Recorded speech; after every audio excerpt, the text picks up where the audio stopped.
కలిసి పనిచేసినప్పుడు రకరకాల వ్యూహాలు, రకరకాల ప్రాంతాలు, రకరకాల భాషలు, రకరకాల పొత్తులు, రకరకాల వ్యూహాలు ఉంటాయి. వాటి మీద మేము లాగేసాము, అయిపోయింది, వాడుకుని వదిలేసాము. Waste of time to discuss ఈ కామెంట్స్ మీద. Right, okay. విల్సన్ గారు ఏం చెప్తారు? ఈ రోజు ఇంతకుముందు మనం డిస్కస్ చేసిన విషయంలో ఏది ఇటు షర్మిల గారు అక్కడ ఇన్విటేషన్ పంపించడం, గ్రీటింగ్ పంపించడం, అదేవిధంగా పీకే భేటీ కావడం, పీకే చంద్రబాబుతో భేటీ కావడాన్ని అసలు బీజేపీ ఎలా చూస్తుంది?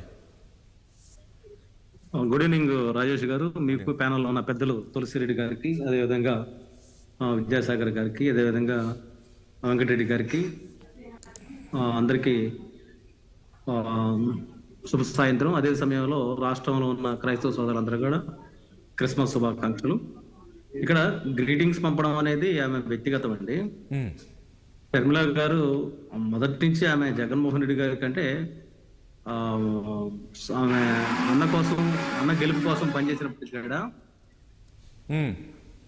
తర్వాత ఆమెకి వ్యక్తిగతంగా ఏ కారణం చేత వాళ్ళ మధ్య వైరుధ్యాలు ఉన్నాయి. ఆ వైరుధ్యాలకు పరాకాష్ఠగా జగన్మోహన్ రెడ్డి గారికి పడని వాళ్ళు ఎవరు ఉంటే వాళ్ళందరితోటి ఆమె ఫ్రెండ్షిప్ చేయొచ్చు, ఒకళ్ళ శత్రువుగా భావిస్తే. అదే సమయంలో ప్రజల్లోకి ఈ మెసేజ్ గా వెళ్తుంది. అదే సమయంలో షర్మిల గారిని కాంగ్రెస్ పార్టీ తీవ్రంగా అవమానించింది. ఆమె పార్టీకి ఆమెకై మద్దతు తెలియజేసింది. కానీ ఎక్కడికక్కడ కాంగ్రెస్ వాళ్ళు ఆమెను పట్టించుకున్నట్టు కనబడడం లేదు. ఆమెను ఎస్టాబ్లిష్ చేయాలని కేవీ రామచంద్రరావు గారు లాంటి వాళ్ళు చాలా ప్రయత్నం చేశారు. ఆమెకి ఎక్కడ సముచిత ప్రాతినిధ్యం, గౌరవం కాంగ్రెస్ పార్టీలు దక్కినట్టుగా నాకైతే కనబడలేదు. మరి ఈ నేపథ్యంలో ఆమె స్తబ్దుగా ఉండిపోయింది. వాస్తవానికి ఒక మహిళగా దాదాపు 3000 కిలోమీటర్లు నడవడం అంటే చిన్న విషయం కాదు. అంత సుదీర్ఘమైన పాదయాత్ర చేసిన ఒక మహిళకి ఇవ్వాల్సిన రీతిలో గౌరవం లేదు.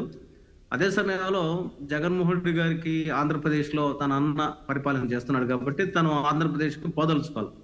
అంటే వాళ్ళ మధ్య బ్లడ్ రిలేషన్ ఇంకా ఉంది కాబట్టి ఆ రిలేషన్ తాలూకు అనుబంధం వల్ల ఆమె తెలంగాణను ఎంపిక చేసుకున్నారు. దానికి ఆమె చెప్పుకున్న కారణం ఏంటంటే, నేను తెలంగాణ సంబంధించి నాకు ఇది మెట్టినిల్లు, ఇక్కడ ఎడ్యుకేషన్ అంతా నాకు ఇక్కడ సాగింది, ఎన్న బంధాలు, బంధుత్వాలు ఇవన్నీ కూడా ఇక్కడ ఉన్నాయని చెప్పుకుంది.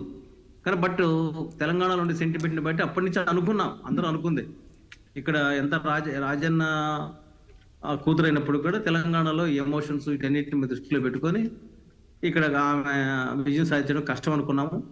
అయితే అదే అనుకున్నట్టుగానే ఆమె ఆ జెండా తీసేసి కాంగ్రెస్ మద్దతు ఇచ్చి కాంగ్రెస్ పార్టీ విలీనం చేసి కాంగ్రెస్ పార్టీ నుంచి పోటీ చేయాలనుకున్నారు.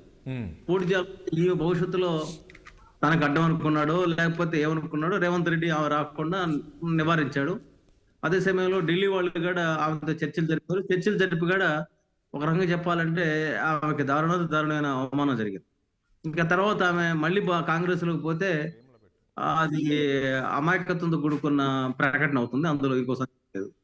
అదే సమయంలో ఆంధ్రప్రదేశ్ లో వచ్చి ఆమె రాజకీయం చేయాలంటే నాకు తెలంగాణ రాజకీయాలు చేయాలనుకుంటున్నానని ఆమె చెప్పుకుంది. అంటే ఆ సెల్ఫ్ గోల్ అవుతుంది అంతా కూడా. ఇప్పుడు మళ్ళీ ఆంధ్రప్రదేశ్కి వచ్చి ఏం మాట్లాడుతుందో కూడా అర్థం కాని పరిస్థితి. మాట్లాడితే అన్న గురించే మాట్లాడాలి. అంటే ఇక్కడ ఏంటంటే ఒక కంఫర్టబిలిటీ లేని రాజకీయము, లేకపోతే క్లారిటీ లేని రాజకీయం వల్ల ఈరోజు షర్మిల గారు కొంత వీక్ అయ్యారు. క్రిస్మస్ గ్రీటింగ్ పంపించినందుకు మనం దాని తప్పట్టాల్సిన అవసరం లేదు, కానీ మొత్తం మీద రాజకీయ వ్యూహాల్లో కొంత వెనకబడ్డారనేది నాకైతే అనిపిస్తుంది. ఇక ప్రశాంత్ కిషోర్ గారు చంద్రబాబు నాయుడు గారి భేటీ అంటే వాస్తవానికి జగన్మోహన్ రెడ్డి గారిని ఓడించాలని మరి తెలుగుదేశం పార్టీ శ్రేణులు అనేక రకాలుగా కష్టపడుతున్నారు, రకరకాల ప్రజా సంఘాలు కష్టపడుతున్న నేపథ్యంలో 6 నెలలు కరసామ చేసి మూలన్న ముసలమ్మను కొట్టినట్టు ఈరోజు ప్రశాంత్ కిషోర్ ని తీసుకుని చంద్రబాబు నాయుడు రావడం అంటే అది ఒకటి వాళ్ళ బలహీనత అవుతుంది.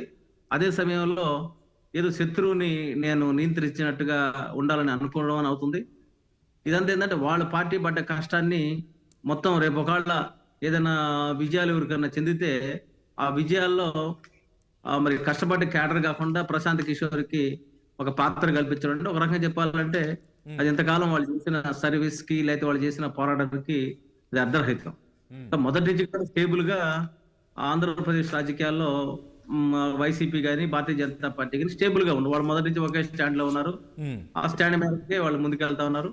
మేము కూడా అంటే విల్సన్ గారు ఏమంటున్నా, షర్మిల ఒకటండి విల్సన్ గారు, మాతో పవన్ కళ్యాణ్ ఫ్రెండ్షిప్ లో ఉన్నాడు కాబట్టి, ఎన్డీఏలో భాగస్వామి కాబట్టి ఆయన గురించి మేము పాజిటివ్ గా ఉంటాం తప్ప మిగతా వాళ్ళతో రెండు రాజకీయ పార్టీలతో సమాన దూరంగా ప్రస్తుతానికి అయితే ఆ రాజకీయ వ్యూహం నడుస్తుంది కాబట్టి ఇక మిగతా ఏదైనా మార్పులు చేర్పులు ఉంటే ఢిల్లీ వాళ్ళు డిసైడ్ చేయాలా.